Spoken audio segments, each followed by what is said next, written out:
quadruplé, n'est-ce pas? Oui, sans aucun doute, et nous ne sommes pas plus nombreux qu'autrefois. Avec un fils aîné qui est censé nous aider et qui ne fait rien. Dès qu'il peut, il s'échappe. Un vrai petit gouvernement, c'est Jean-Baptiste. Le père veut lui transmettre un jour sa charge, mais entre nous, je ne pense pas qu'il acceptera. C'est peut-être juste un caprice passager. Il est encore jeune, Jean-Baptiste a seulement 11 ans. Alors lis-nous vite les nouvelles commandes. Alors, une teinture velours et soie pour la chambre de la duchesse de Montespo, un revêtement de 4 meubles pour le comte d'Artoise, une C'est tapisserie... encore long. Non, une tapisserie pour le fauteuil du duc de Montmétier, 5 fauteuils avec un ornement or et argent pour monsieur le frère du roi. Pour le frère du roi. Mais quand devons-nous avoir terminé? Monsieur Poquelin m'a dit pour demain. Demain? Mais tout de suite, au secours, C'est impossible. C'est de la folie. Un seul, tu sais, nécessaire, une journée de travail et nous sommes que 3. Sortez les bougies, Marion, nous n'avons pas toute l'année. Je suis fatigué d'avance.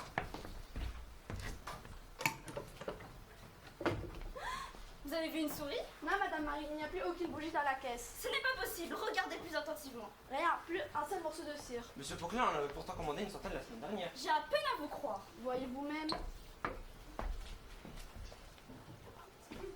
Vous avez raison, plus un seul morceau de cire. Cela représente une somme de 1000 livres au total. Serait-ce un vol? Un vol? Oui, sûrement. Au secours, monsieur Poquelin, monsieur Poquelin, Poquelin. Au un secours, volant a monsieur pénétré dans la Poquelin. boutique. Monsieur Poquelin. Où étiez-vous en début de soirée? Monsieur Poquelin, je dînais chez moi avec ma femme et mes enfants. Assurément? Assurément, je dois interroger ma famille. Je vous crois, Paul. Il faut que je trouve une explication à la disparition mystérieuse de ces bougies. Sinon, Marie, Marion et Louis ne voudront plus travailler dans la boutique. Je comprends, monsieur Poquelin. Est-ce vous qui avez volé la cire? Vous? Louis, je n'ai aucune explication à la disparition de ces bougies. Nos gens sont honnêtes et personne ne semble avoir vu pénétrer un étranger dans la boutique. Je vous conseille de fermer le locaux pour ce soir et de vous en présenter demain. Vous avez raison, les commandes attendront. Avez-vous vu mon fils, Jean-Baptiste? Non, je crois qu'il est parti voir un spectacle avec votre beau-père, monsieur Louis de Crosset. Encore? Mais ils sont déjà allés hier au Pont-Neuf pour voir de stupides farces. Et je crois que ce soir, ils sont partis voir... ils sont à l'hôtel de Bourgogne voir la pièce d'un certain Corneille. Ah, un beau-père passionné de spectacle. Cela m'a encore tant manqué pour mon bonheur. Mais s'il continue comme ça, je vais devoir me mettre en colère. Pas de coup de bâton. Je verrai. Dieu seul sait le nombre de fois où il est échappé. Prenez l'étoffe pour le duc de Mastabel et apportez-la lui demain. Oui, monsieur Poquelin. Monsieur Poquelin, je ne la vois plus. Vous êtes sûr? Oui, je l'avais pourtant posée ici ce matin et j'ai même demandé à Marie de ne pas y toucher. Oui, il est vrai. Deuxième vol. Cela fait beaucoup pour une journée. Nous aviserons demain. Allez, partons.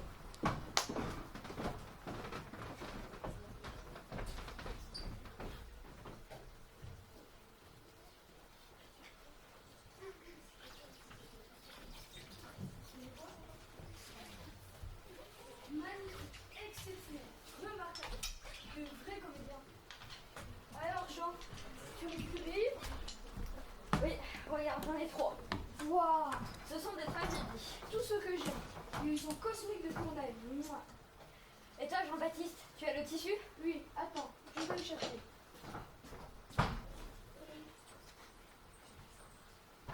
Tiens, Ce sera comme un vrai lever de rideau. Tu as la corde? oui. Regarde. Et j'aime une perruque. J'ai trouvé chez un client de papa, le prince, je me souviens plus de son nom.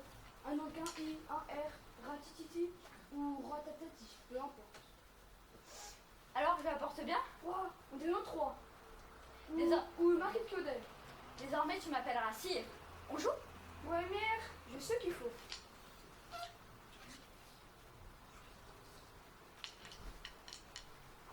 Tu as encore des bougies? Tu m'en avais déjà donné 20 pour les autres. D'ailleurs, où sont-ils? Tiens, ils ne vont sûrement pas tarder. Je crois les entendre. Ce sont eux? Oui. Voilà, personne n'a raison. Heureusement que tu nous as donné des bougies. La nuit est plus noire que jamais. Je n'ai jamais connu la rue Jeannot aussi calme et paisible. Personne ne vous a aperçu? Personne. Nous avons été plus discrets enfin. Alors, qu'avez-vous apporté? Des merveilles. Mettons-nous en cercle pour mieux voir.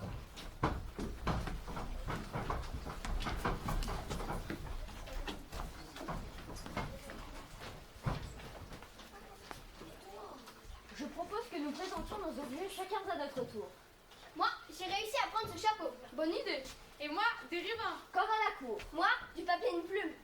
Moi, un jeu de cartes. Moi, j'ai apporté un bâton pour frapper les 3 coups.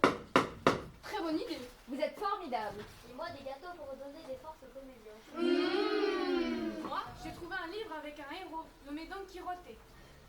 L'auteur est espagnol. Il s'appelle Miguel de Cervantes. Très bonne idée, nous peut-être au théâtre. Moi, des paires de bas. Alors, on joue? D'abord, pour s'exercer, nous allons jouer au jeu Qui suis-je? C'est quoi déjà? Le comédien imite quelqu'un et le spectateur doit deviner de qui il s'agit. Toi, vous serez machiniste. Et toi, tu es la première comédienne à jouer. Nous sommes le public.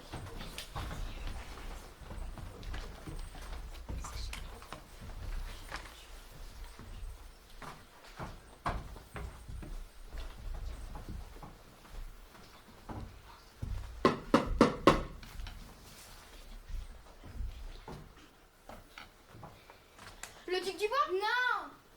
Le comte milanois. Non. Monsieur Pinson? Non. Harpagon? Oui.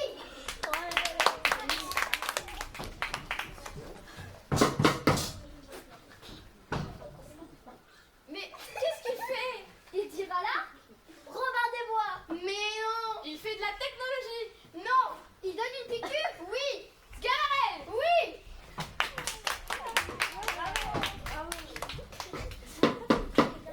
Le marquis de Source. Non. Madame Tournin. Non. Le roi? Oui. Ouais.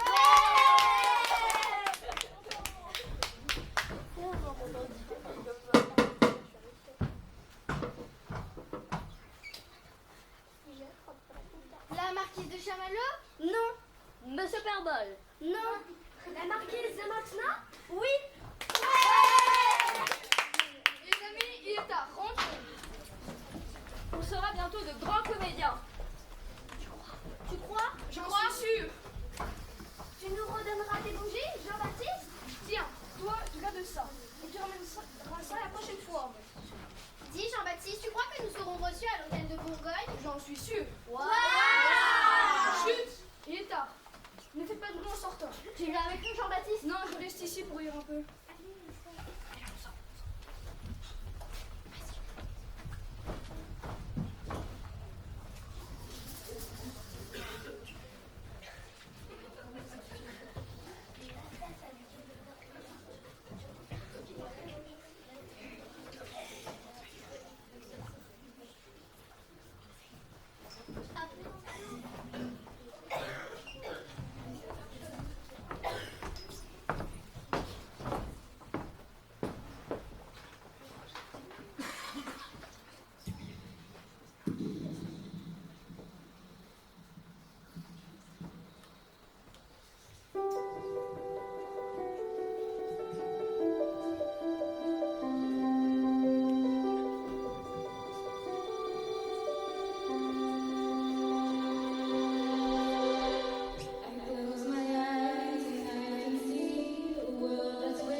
Jean-Baptiste. Jean, laisse-moi dormir. On jouera à tragédie une prochaine fois. Jean-Baptiste, c'est ton père qui te parle. Ah, quoi? Père? Qu'est-ce que vous faites ici? C'est à moi de te poser cette question. C'est que je me suis endormie. Ah oui? Ta nuit me fut courte, me semble-t-il. Comment savez-vous? C'est mon petit doigt qui me l'a dit. Et que fait ces bougies ici? C'est que j'ai voulu jouer. Jean-Baptiste, je te rappelle que tu ne seras jamais comédien. C'est un rêve stupide d'enfant. Mais père, je n'ai pas envie d'être comédien du roi. C'est une charge enviée par tous les artisans. Et au lieu de manifester un peu de sérieux pour apprendre le métier, tu passes ton temps à lire et à jouer des comédies. Mais père, Tu sais que j'ai remué ciel et terre pour retrouver la cire. pardonnez-moi père. Je vais avoir l'air de quoi? Excusez-moi. J'ai bien fait de t'inscrire au collège Clermont. Là-bas, les jésuites apprendront le latin, le grec et la morale. Oh père, vous n'allez pas me faire ça. Attendez, je suis mort. Mon fils, Jean-Baptiste. Non, ah malheureux, mon fils est mort. Non, non. Père, ne me semble pas autant. Je ne suis pas tout à fait mort. Ah, voyez-vous le rusé, le comédien. Je te pardonne pour cette fois-ci, pourvu que tu ne recommences pas. Promis père.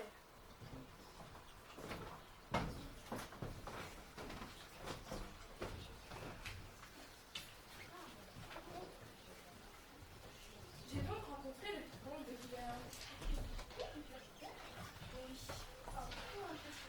Oh non. Oh si. J'ignorais que vous rentriez le poche du roi. Vous allez me faire rougir, ma chère. Alors, que voulez-vous acheter? Je cherche quelques étoffes pour notre nouvelle hôtel dans les marais. Et vous?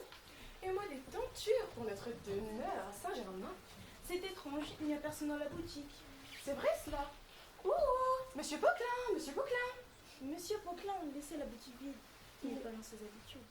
Il est très étourdi ces derniers temps. Son aîné Jean-Baptiste a eu 21 ans. Déjà 21 ans. Que le temps passe vite. Madame de Racontin m'a dit qu'il lui aurait annoncé officiellement qu'il ne prendra pas la succession comme tapissier du roi. Pauvre Poquelin, il doit être sous le choc. Le petit a créé sa propre troupe de théâtre, l'illustre théâtre. Oh, où va-t-on? Quelle idée, n'est-ce pas? Ridicule. Épouvantable. Partons, nous repasserons.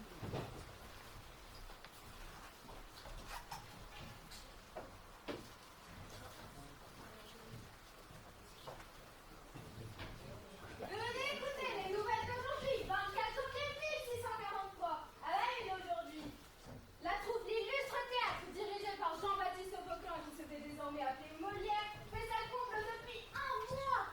Il resterait apparemment encore quelques places pour le 23 février, mais n'y comptez pas, elles sont très prisées, vous savez. À la une aujourd'hui, la troupe l'illustre théâtre connaît un succès phénoménal au Faubourg Saint-Germain.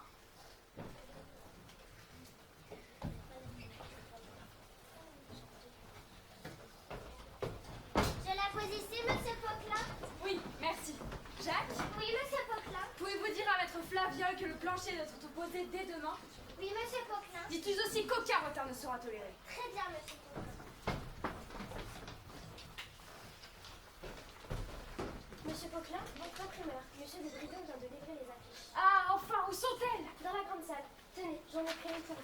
Ah, splendide! Regarde, Madeleine, la troupe l'illustre théâtre. Notre troupe concurrencera le théâtre de la Manufacture et le théâtre de l'Hôtel de Bourgogne. Sans aucun doute, Jean-Baptiste, mais il nous manque juste les comédiens pour jouer. Oui, mais nous sommes déjà 4. Toi, une excellente comédienne, ton frère, Joseph, ta sœur, Guenièvre et moi. Et la représentation est dans un mois. D'ailleurs, je dois recevoir la visite d'une minute à l'autre, la visite de quelques comédiens, chanteurs et musiciens.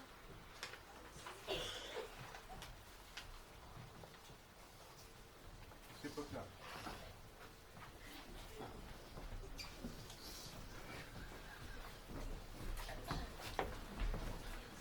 Monsieur Poquelin, les comédiens sont arrivés. Ah, quand on parle du soleil, il brille. Faites les entrées, mais les uns après les autres, s'il vous plaît.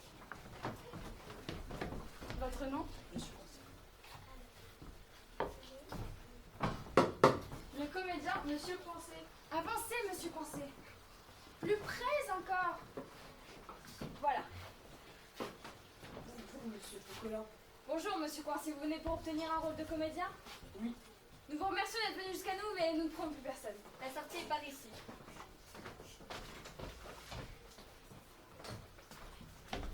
Votre nom? Madame, répète 2 fois. La comédienne, madame, répète 2 fois. Bonjour, monsieur Poquelin. Poquelin, avec un O. Ah, Pardon, monsieur Pantolin. Poquelin avec un O et un Q. Ah, pardon, monsieur Piccoli. Et vous, je suppose que vous êtes madame Piccoli. Non, moi c'est Madeleine, je suis comédienne à l'Illustre Théâtre. Ah, je ne savais pas qu'il y avait aussi des musiciennes dans ce théâtre. Alors sachez que je connais toutes les tragédies de Corneille par cœur, ainsi que les Tristan l'Ermite de Jean Rotrou. C'est remarquable, mais... Je sais que je vais souvent répéter 2 fois aux gens, mais le public est bien content de la répéter une deuxième fois. Croyez-moi. Merci. Et ce n'est pas tout. Je sers du mal et placé de mon avantage, mais j'ai encore une excellente mémoire. Je n'en doute point, mais nous n'avons plus besoin de comédiennes. Des comédiens, oui, mais des comédiennes, non. Au revoir. Au revoir. Au suivant. Votre nom? Monsieur Mathieu. Le comédien, monsieur Mathieu. Mademoiselle Béjart, monsieur Coquelin. Bonjour. Avant de vous jouer un extrait, sachez que je suis depuis ma plus tendre enfance l'élève le plus brillant de ma famille. J'ai été reçu premier au collège des Jésuites à Orléans. J'ai fait des études de droit. J'ai combattu pour la France. J'étais dans de lointaines contrées. Merci. En somme, vous êtes quelqu'un de très très intelligent et le plus cultivé de France. Oui, les médecins me disent que j'ai un quotient intellectuel assez exceptionnel. Une formulation qui m'a semblé très intéressante, n'est-ce pas? Ah oui, mais j'en suis persuadée. Mais c'est pour ça que j'ai le grand regret de vous dire que l'Illustre Théâtre n'est pas un théâtre aussi prestigieux pour un homme comme vous. Ah bon, vous croyez? Oui, croyez-moi. Allez donc au théâtre de Bourgogne ou au théâtre du Marais. Ils m'ont pourtant dit de venir chez vous. Ah bon? Croyez-moi, ils sont d'une bonté absolue de vouloir mettre à notre disposition un homme aussi brillant que vous. Nous ne pouvons accepter cette faveur, n'est-ce pas, mademoiselle Béjart? Tout à fait, monsieur Poquelin. Alors je vous remercie de votre accueil et je retourne de ce pas à l'hôtel du Marais. Il faut m'entendre au théâtre de la Bourgogne. Au suivant. Votre nom? Madame Fad. La comédienne Madame Fad. Bienvenue à l'Illustre Théâtre, Madame Fad. Oh, je suis très honorée d'être ici. Que puis-je vous jouer? Tenez, voici un extrait du Cid de Corneille. Le rôle de Chimène. Malgré des feux si beaux qui troublent ma colère, je ferai mon possible à bien venger mon père. Mais malgré la rigueur d'un si cruel devoir, mon unique souhait de ne rien pouvoir. Merci pour cette interprétation d'une très grande originalité. Très originale, mais je crois que nous ne disposions pas assez d'argent pour vous engager. Vous avez brisé mon espérance. Au suivant. Votre nom? Monsieur Lapassion. Le comédien Monsieur Lapassion. Malgré des feux si beaux qui troublent ma colère, je ferai mon possible à bien venger mon père. Merci. Trop passionné. Votre nom? Non. Les chanteurs sont arrivés. Ah, faites les entrées et dites-leur de commencer maintenant. Des chanteurs? Oui, ici nous divertissons le public par le théâtre et par le chant. Les vapeurs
18. Dites-leur de revenir demain. D'accord, monsieur Potin. Appelez-moi désormais Molière, c'est mon nouveau nom. D'accord, monsieur. Pardon, excusez-moi. Et faites-le savoir à tous les employés. D'accord, monsieur. Molière, je ne sais pas où tu as trouvé ce nom, mais il te va très bien. C'est un secret. Allons maintenant répéter. Non, il faut d'abord faire les comptes, Jean-Baptiste. Alors. Il faut donc 1540 livres pour le plancher de la grande salle, 1400 livres pour aménager les combles, 500 livres pour les 250 cordelettes. Des cordelettes, pourquoi faire, Jean-Baptiste? Mais pour accrocher les décors, Madeleine. Ah oui, Un total pour le moment de 1900 livres. 1900 livres? Si peu? Non, montre-moi. 1540 plus 1400 plus 500, c'est une somme de 3440 livres, Jean-Baptiste, et non de 1900 livres.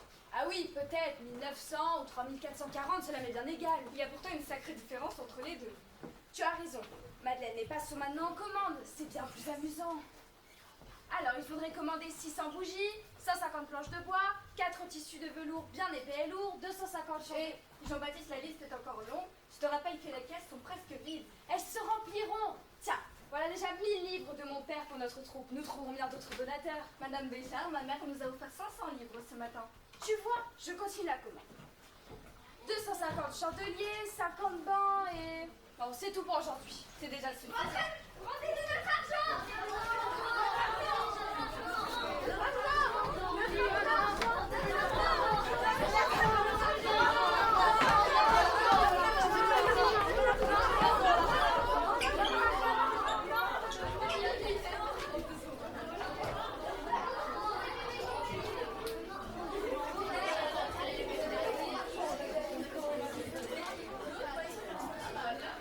Venez écouter les nouvelles d'aujourd'hui, 24 janvier 1645. À la une aujourd'hui, seulement 18 mois après la création de la troupe l'illustre théâtre, Molière est poursuivi par les créanciers. Molière enchaîné au Châtelet pour dette. Venez écouter les nouvelles d'aujourd'hui. Molière enchaîné pour dette au Châtelet. Mon cher et tendre, patient Jean-Baptiste, dans quelques jours tu seras un homme libre. Ton père et moi avons effectué quelques démarches auprès du duc de Mago pour te sortir de cette prison. En attendant ta libération, repense à ces merveilles 18 mois qui viennent de s'écouler. Sur scène, nous n'avons connu que du bonheur. Souviens-toi du tombé du rideau, des retentissements, des applaudissements dans le théâtre, des cris du public, de l'excitation des coulisses, de notre chère famille, la troupe, l'illustre théâtre. Dans ta sortie de prison, nous devrons quitter Paris et nous faire oublier pendant un certain temps. Les fournisseurs hurlent quotidiennement à nos fenêtres pour être payés. Hier, plusieurs vitres ont été cassées. J'ai rangé quelques malles et je suis prête pour sillonner avec toi les routes de France, pour aller de place en place, de village en village, afin de jouer et attirer les foules. Un autre public nous attend. Je t'aime, mon Molière, ta bien-aimée, Madame Béjart.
Quelques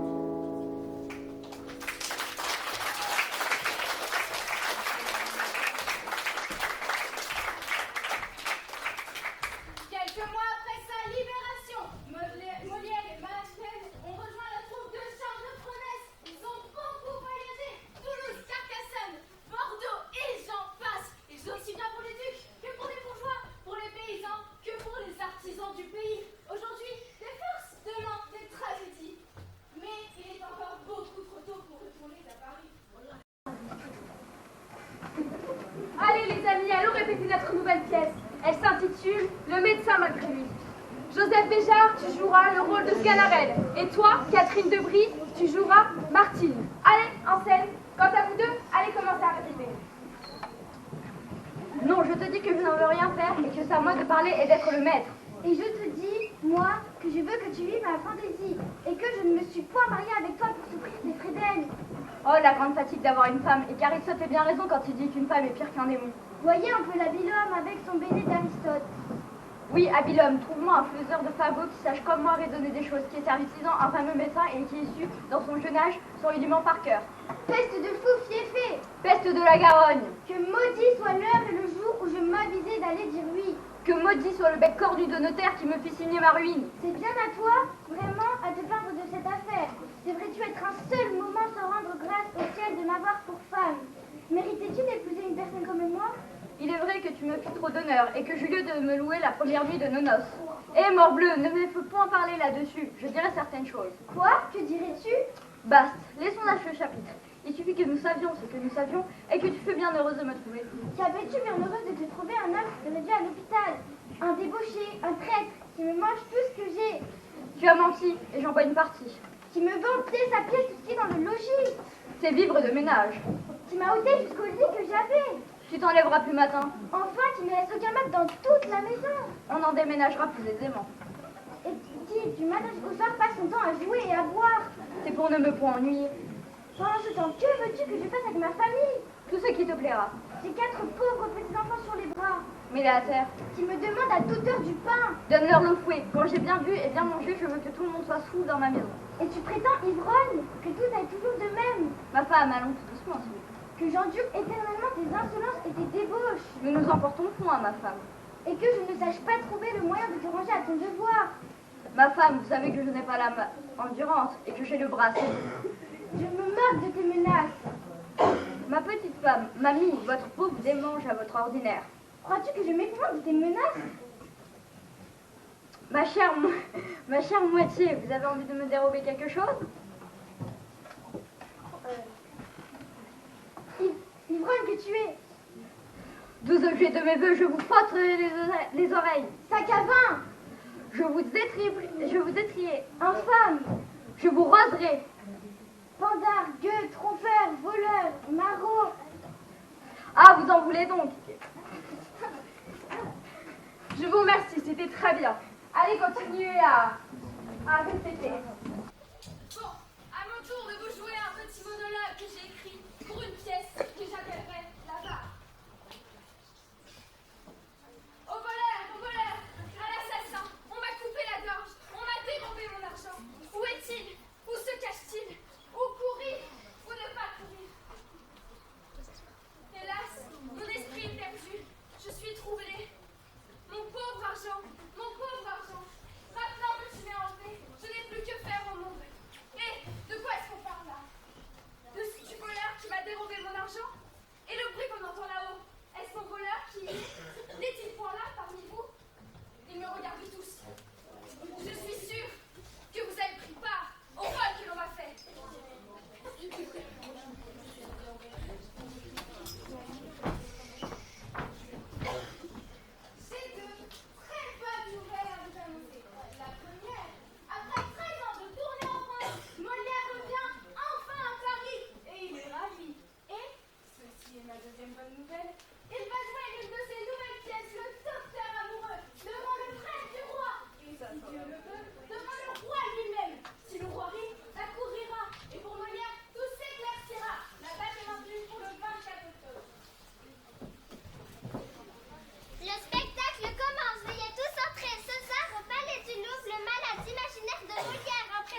juste plus 26 ans ou 27 ans?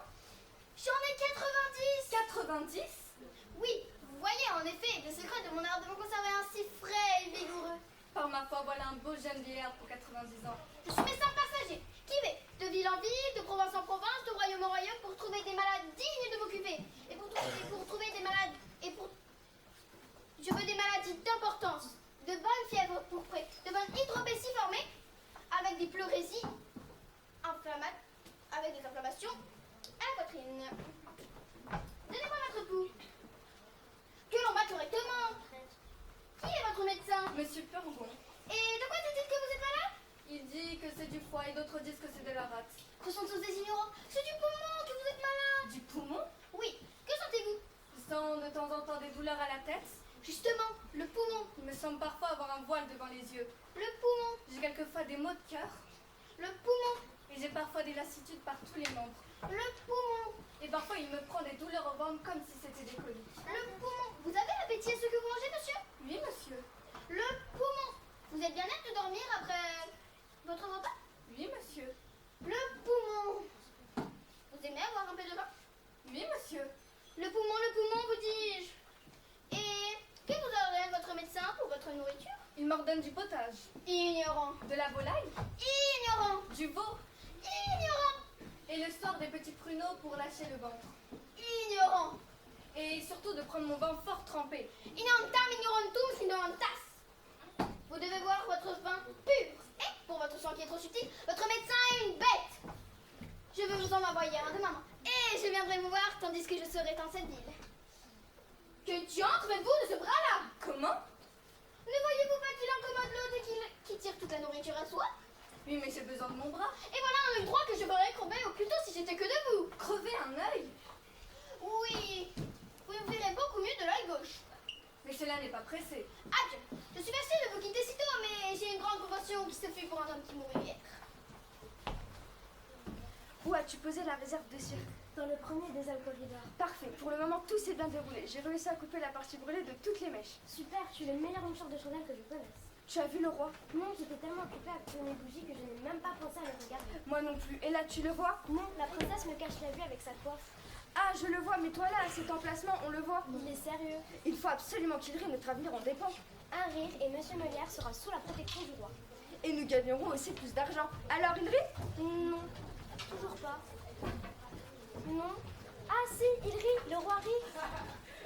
Le roi rit, tralala, le roi rit. Qui aurait cru que ce petit coquelin ferait le désespoir de son père? Un rire royal et Monsieur Molière sera connu. Tu entends ces applaudissements? Oh non, vite, vite, vite. La fermeture des rideaux!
Jean-Baptiste Poquelin, alias Molière, mais aussi tous les chanteurs et les comédiens.